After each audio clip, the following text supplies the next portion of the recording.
અને હવે વાત પીએમના ઝંઝાવાતી પ્રચારની।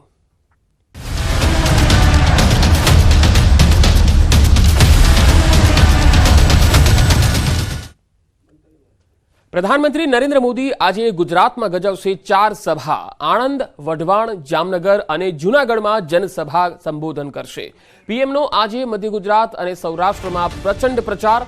पीएम आज सवारे 11 कलाके आणंदना विद्यानगर खाते सभा ने संबोधशे। बपोरे 1 वागे सुरेन्द्रनगरना वढवाण खाते जनसभा संबोधशे।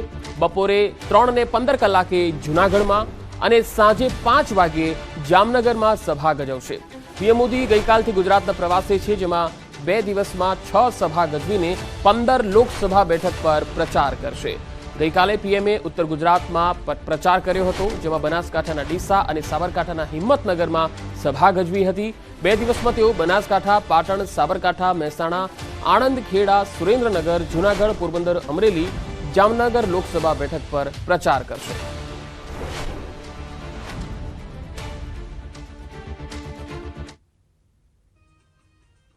तो 4 अलग अलग तस्वीरों आपने बतावी रह्या छे। जे जग्या पर पीएमनी जनसभा आयोजित करवामां आवेली छे, त्यांथी जे तस्वीरों आवी रही छे, तमाम प्रकारनी तैयारीओ छे तेने आखरी ओप आपी देवामां आव्यो छे। सौथी पहली जे सभा छे ते आणंदना विद्यानगर शास्त्री मैदान खाते छे अने त्यां તમે જોઈ શકો છો કે જે વિશાળ ડોમ તૈયાર કરાયો છે અને લોકોનું પણ ત્યાં આવવાનું શરૂ થઈ ચૂક્યું છે। 11 વાગે પ્રધાનમંત્રી નરેન્દ્ર મોદીનું આણંદ ચરોતર નગરીમાં આગમન થવાનું છે, ત્યારે તમામ પ્રકારની તૈયારીઓ જે છે એ પૂરી કરી લેવામાં આવી છે। કુલ 4 સભા આજે પીએમ સંબોધવાના છે, જેમાં પહેલી સભા આણંદના વિદ્યાનગરમાં છે, બીજી સુરેન્દ્રનગરના વઢવાણમાં બપોરે 1 કલાકે છે, ત્રીજી જનસભા જૂનાગઢમાં બપોરે 3:15 વાગ્યે છે અને જે ચોથી સભા છે એ 5 વાગે છે, જે જામનગર લોકસભા બેઠકમાં છે। तो प्रधानमंत्रीનો આજનો જે પ્રવાસ છે એ ગુજરાતમાં કુલ અલગ અલગ 4 બેઠકો પર રહેશે અને 11 વાગ્યાથી આ પ્રચારની પહેલી સભાથી શરૂ થશે આણંદથી, જે સાંજે 5 વાગે પૂરો થશે।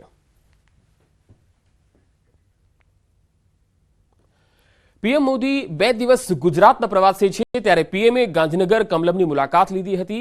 પ્રધાનમંત્રી નરેન્દ્ર મોદી ભાજપના આગેવાનો અને કાર્યકર્તાઓને મળ્યા। જૂના કાર્યકરો અને આગેવાનોને પીએમએ યાદ પણ કર્યા।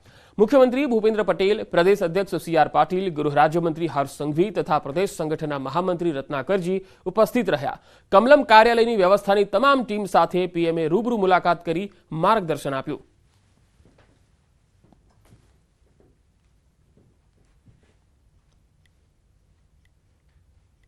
नाना कार्यकर्ताओं लगभग 196 જેટલા કાર્યકર્તાઓ જે અલગ અલગ ટીમ બનાવીને કામ કરે છે, એમની સાથે અમને વાત કરી।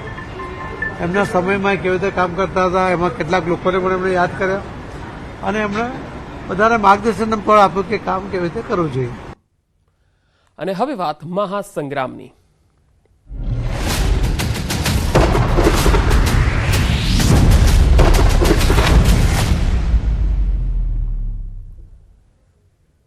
ચૂંટણીનો જામ્યો જોરદાર જંગ। પ્રચાર પૂરજોશમાં થઈ રહ્યો છે અને ભાજપ પણ એડી ચોટીનો પ્રચાર કરી રહ્યો છે। આજે પીએમ મોદી એક જ દિવસમાં 4 સભા ગજવશે, તો કેન્દ્રીય ગૃહમંત્રી અમિત શાહ 4 મેના રોજ બોડેલી, વાંસદામાં સભા ગજવશે। અમિત શાહ 4 મેના રોજ સવારે 10 વાગે છોટાઉદેપુરના બોડેલી તાલુકા સેવા સદનની બાજુમાં જનસભા સંબોધશે, જેમાં ભાજપના ઉમેદવાર જસુ રાઠવાના સમર્થનમાં પ્રચાર કરશે। तो 4 મે अमित शाह नवसारीना वांसदा तालुकामां बपोरे 1 वागे गांधी मैदान खाते सभा संबोधन करशे, ज्यां वलसाड भाजप उम्मीदवार धवल पटेल माटे प्रचार करशे। आ तरफ भाजप राष्ट्रीय अध्यक्ष जेपी नड्डा आजथी 2 दिवस गुजरात प्रवासे आवशे।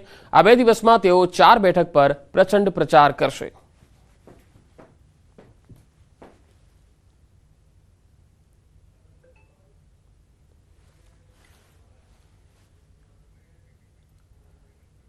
तो भाजप राष्ट्रीय अध्यक्ष આજથી 2 દિવસ ગુજરાતના પ્રવાસે છે। જેપી નડ્ડા આજથી 2 દિવસ ગુજરાતમાં પ્રચાર કરશે। આ 2 દિવસમાં નડ્ડા 4 બેઠકો પર પ્રચાર કરશે। આજે સાંજે મહેસાણામાં નડ્ડા પ્રચંડ પ્રચાર અને જનસભાને પણ સંબોધન કરશે, જ્યારે સાંજે 6 વાગે મહેસાણાના અવસર પાર્ટી પ્લોટ પાસે વિજય સંકલ્પ સભાને સંબોધશે, જેમાં તેઓ મહેસાણા ભાજપ ઉમેદવાર હરિભાઈ પટેલ માટે પ્રચાર કરશે। આવતીકાલે જેપી નડ્ડા દાહોદ અને અમદાવાદ પશ્ચિમ બેઠક અને કચ્છ લોકસભામાં ભાજપ ઉમેદવારનો પ્રચાર કરશે।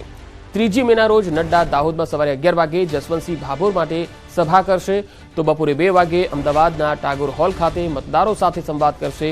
જ્યારે સાંજે 5 વાગે કચ્છના ઉમેદવાર વિનોદ ચાવડાના સમર્થનમાં રોડ શો યોજશે। તે બાદ રાત્રે 8 વાગે ગાંધીધામમાં કાર્યકર્તાઓ સાથે સંવાદ કરશે। તો 2 દિવસ 4 બેઠકો પર જેપી નડ્ડા પ્રચાર કરવાના છે। જેપી નડ્ડા પણ 2 દિવસ ગુજરાતના પ્રવાસે છે અને અલગ અલગ બેઠકો પર મતદારો સાથે સીધો સંવાદ કરશે।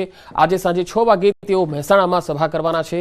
આવતીકાલે 3 લોકસભા બેઠકો પર પ્રચાર કરવાના છે, જેમાં દાહોદ અને કચ્છ જે મહત્વપૂર્ણ બેઠક મનાય છે ત્યાં પણ પ્રચાર કરવાના છે। 3 મેના રોજ સવારે 11 વાગે દાહોદમાં જનસભાનું આયોજન છે, જ્યાં જેપી નડ્ડા સંબોધન કરશે। તો બપોરે 2 વાગે 3 તારીખના રોજ અમદાવાદમાં ટાગોર હોલ ખાતે સંવાદ કરશે। તો સાંજે કચ્છ બેઠક પર પ્રચાર કરશે। રસીને લઈને કોંગ્રેસના પ્રહાર પર ભાજપના ડોક્ટર સેલ દ્વારા વળતો જવાબ આપવામાં આવ્યો। ICRM એ 3 ટ્રાયલમાં વેક્સિનના રિઝલ્ટ સારા જોયા બાદ 1 વર્ષ પછી 16 જાન્યુઆરી 2021માં પ્રથમ વખત રસી આપવાની શરૂઆત કરી હતી। ભારતમાં 216 કરોડ ડોઝ અપાયા છે। આ રસીથી 0.0004% ક્લોટિંગ તરફની તકલીફ જોવા મળી છે। WHO અને એસ્ટ્રાઝેનેકા એ આ રિપોર્ટ આપ્યો છે। કોઈ સ્ટડી કર્યા વગર સરકાર કે લોકોને કોંગ્રેસ ભ્રમમાં મૂકી રહી છે। કોઈને જે ક્લોટિંગ થાય છે કે કોઈને કંઈક હાર્ટ એટેક સડન આવતો હોય છે, એના માટે કોમોર્બિડ કન્ડિશન જેમ કે સ્મોકિંગ હોય અથવા તો એને કોઈ ડાયાબિટીસ હોય, બીપી હોય કે જે બીજા કોઈ પણ એને મેડિકલ કોઝ હોય, એ લોકોને એક સડન કાર્ડિયક એરેસ્ટ થતો હતો।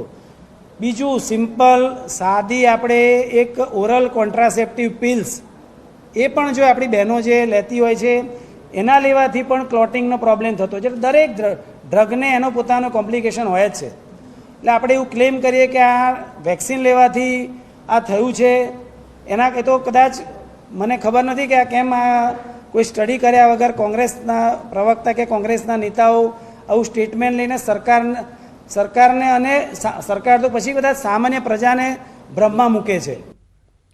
કોવિશિલ્ડ વેક્સિનને લઈ ઉઠેલા વિવાદમાં કોંગ્રેસે ભાજપ સરકાર પર આકરા પ્રહાર કર્યા।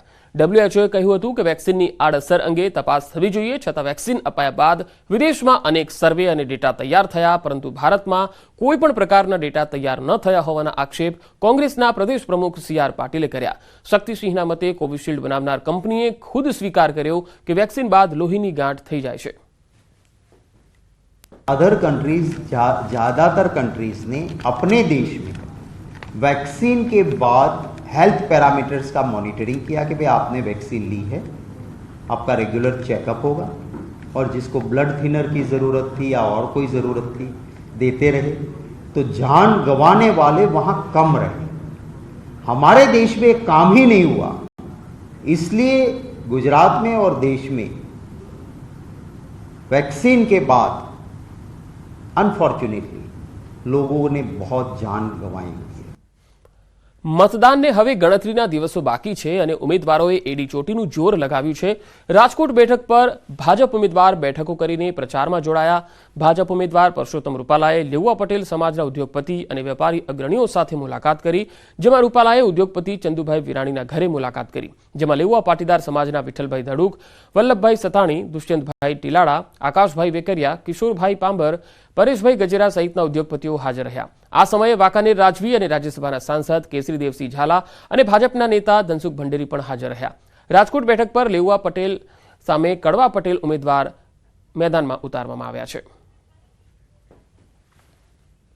સુરતમાં કોંગ્રેસ ઉમેદવાર નિલેશ કુંભાણી ફરી ચર્ચામાં આવ્યા। પહેલા કુંભાણીએ મીડિયા સમક્ષ મોટો ઘટસ્ફોટ કરવાની વાત કરી અને બાદમાં ગણતરીના કલાકોમાં જ પ્રેસ કોન્ફરન્સ કેન્સલ કરાઈ। જો કે નાદુરસ્ત તબિયતના કારણે પ્રેસ કોન્ફરન્સ રદ કરાઈ હોવાનું બાદમાં જાણવા મળ્યું। હાલ કુંભાણીના ઘરે ફરી પોલીસ બંદોબસ્ત ગોઠવી દેવાયો છે। હોબાળો થાય તેની આશંકાને પગલે પોલીસ બંદોબસ્ત ગોઠવવામાં આવ્યો। દાહોદ જિલ્લામાં મહિલાઓ દ્વારા મતદાનના વધારે થાય તે માટે મહેંદી કોમ્પિટિશનનો કાર્યક્રમ યોજવામાં આવ્યો। દેવગઢ બારિયામાં મતદાન કરવા મહિલાઓ જાગૃત બને તે માટે ખાસ આયોજન થયું। મતદાન જાગૃતિ માટે બનાવેલા ગીત પર મહિલાઓએ નૃત્ય પણ કર્યું। દેવગઢ બારિયા વિસ્તારની 500 જેટલી મહિલાઓએ આ સ્પર્ધામાં ભાગ લીધો હતો।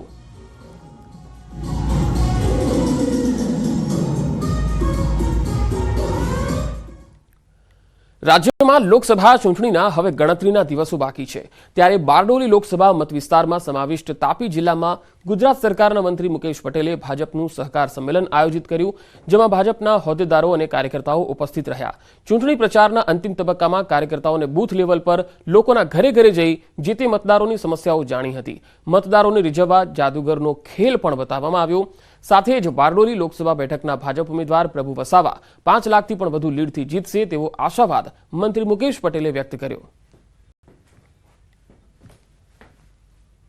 એના મારા પેજ પ્રમુખો સવારના 7 થી 10 દરમિયાન વોટિંગ કરવા લઈ જશે અને બાકીના જે લોકો છે એને એના પછી 11 વાગ્યા પછી બધાને વોટિંગ કરવા માટે લઈ જશે. અને આ વખતે નક્કી કર્યું છે કે અમારી વિયારા, નિઝર, માંડવી આ તમામ જે ટ્રાઇબલ વિસ્તારની જે સીટો છે એ તમામ લોકોએ નક્કી કર્યું છે દરેક બૂથ અમે 370ની લીડ અમે આપીશું. ગુજરાતમાં લોકસભાની ચૂંટણીનો પ્રચાર પૂરજોશમાં ચાલી રહ્યો છે અને બીજી તરફ રાજ્યમાં ગરમી પણ આકરા તેવર બતાવી રહી છે. તમામ પક્ષના ઉમેદવારો પ્રચાર માટે રાત્રિ સભાનું આયોજન કરી રહ્યા છે. ગોધરા શહેરમાં ડોર ટુ ડોર કેમ્પેઇન સાથે જાદુગરના માધ્યમથી ભાજપ કાર્યકર્તાઓએ વિકાસની ગાથા દર્શાવી. મોડી રાત્રે આ ગરમાગરમ ભજીયા અને ચાની ચુસ્કી સાથે ભાજપ કાર્યકર્તાઓ રાત્રિ સુધી પ્રચાર કરતા જોવા મળ્યા. લોકસભાની ચૂંટણી મતદાન પ્રક્રિયાને આડે માત્ર હવે ગણતરીના દિવસો એટલે કે 5 જ દિવસો બાકી રહ્યા છે. ત્યારે જે ઉમેદવારો છે તેઓ દ્વારા પ્રચાર કાર્ય પૂરજોશમાં શરૂ કરી દેવામાં આવ્યું છે. દિવસે કાળઝાળ ગરમીને લઈ જે પ્રચાર કાર્ય છે તેને અવનવી રીતે કરવામાં આવી રહ્યું છે. હાલ આપણે ગોધરા શહેરમાં છે અને ગોધરા શહેરમાં આપ જોઈ શકો છો ભાજપના ઉમેદવારનો જે પ્રચાર છે તે પ્રચાર કરવા માટે જે જાદુગર છે, જે જાદુના માધ્યમથી જે નરેન્દ્ર મોદી સરકારની જે વિકાસની વાતો છે તે બતાવી રહ્યા છે. અને જે અહીંયાના જે મતદારો છે તેઓમાં જે નરેન્દ્ર મોદી સરકારના જે વિકાસના કામો છે, ભાજપની સરકારના જે વિકાસ કામો છે તેને પહોંચાડવાનો એક પ્રયાસ કરી રહ્યો છે. આપ જોઈ શકો છો દ્રશ્યોમાં ગોધરા શહેરનો ભોયવાડા વિસ્તાર છે અને ભોયવાડા વિસ્તારમાં અહીંયા જે રહીશો છે તે એકત્રિત થાય છે. સાથે સાથે બાળકો મનોરંજન માણી રહ્યા છે અને જે અન્ય જે લોકો છે તે પણ આ જે ભાજપના જે પ્રચારના કાર્ય માટે જે આવેલા છે જાદુગરો તેમના દ્વારા આપવામાં આવતા મનોરંજનનો લાભ લઈ રહ્યા છે. આપ દ્રશ્યોમાં જોઈ શકો છો અહીંયા જે જાદુગર છે તે વિવિધ જે તરકીબો છે તેના દ્વારા અહીંયા જાદુ બતાવી અને ભાજપનો પ્રચાર કરતા જોવા મળી રહ્યા છે. આપણી સાથે અહીંયાના કેટલાક જે રહીશો છે તેઓને પણ પૂછવાનો પ્રયત્ન કરીશું. આપણે ગરમીનો માહોલ છે, પ્રચાર કાર્ય ચાલી રહ્યું છે, શું કહેશો? દિવસે ગરમીના હિસાબે સાંજે પબ્લિક ભેગું થાય એટલે એ રીતનું આયોજન કરવામાં આવ્યું છે પંચમહાલ વિધાનસભાની અંદર અને લોકસભાની અંદર રાજપાલસિંહના પ્રચાર માટે. ચોક્કસથી જે અન્ય જે ઉમેદવારો છે એ પણ આ પ્રકારે પ્રચારમાં આવે છે કે કેવો માહોલ કેવો લાગે? કોંગ્રેસ તરફથી કોઈ આવ્યું નથી. બીજી કોઈ પાર્ટી વાળા આવ્યા નથી હજુ સુધી. ભાજપનો પ્રચાર ચાલે છે, બીજી કોઈ પાર્ટી દેખાતી જ નથી ને કોઈ છે પણ નહીં. ચોક્કસથી અન્ય પાર્ટી વાળા કોઈ આવ્યા નથી એવું જણાઈ રહ્યા છે. યુવાનો છે એમને પૂછવાનો પ્રયત્ન કરીશું. અત્યારે ગરમીનો માહોલ છે, કેવો માહોલ ચાલી રહ્યો છે? ચૂંટણીઓનો જે પ્રચાર કાર્ય છે આ જાદુગરને લઈને આવે છે, કેવું લાગી રહ્યું છે? સરસ લાગે છે અને ગરમીમાં પણ લોકો ઉત્સાહ દેખાઈ આવે છે બધાનો અને ભાજપને જ વોટ આપવાના છે અને ભાજપને વર્ષોથી આપે જ છે વોટ.